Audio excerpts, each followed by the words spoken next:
আমরা রাজনীতিতে ছিলাম না, আমরা মাহফিলে ছিলাম। আমরা রাজনৈতিক দলগুলোকে ডিস্টার্ব করতে চাই নাই। আমরা নবী প্রেমের বাগান নিয়ে ব্যস্ত থাকতে চেয়েছিলাম।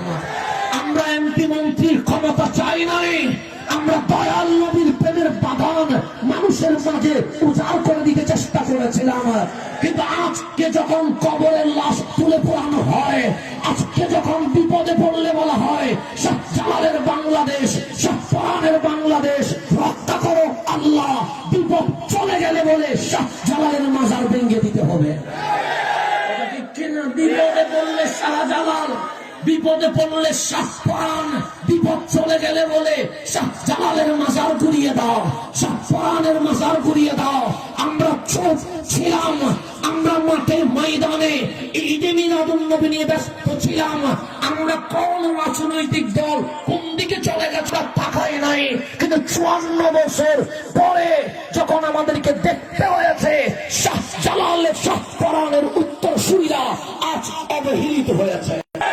আর পিছনে তাকার সুযোগ, এখন সামনে নেতৃত্ব দিতে হবে। আমরা নাসিরউদ্দিন সিপাহ সালার উত্তরসূরি, আমরা পিছনে থাকার মানুষ নয়, আমরা বিজয়ের পতাকা উড্ডীন করার মানুষ।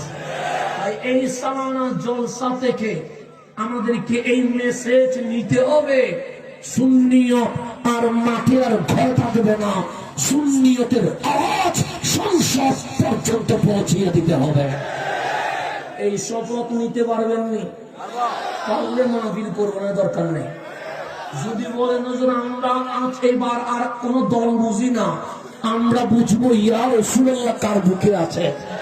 আমরা আর কোন সংগঠন বুঝি না, আমরা দেখবো কামলিওয়ালার প্রেম কার বুকে চলে।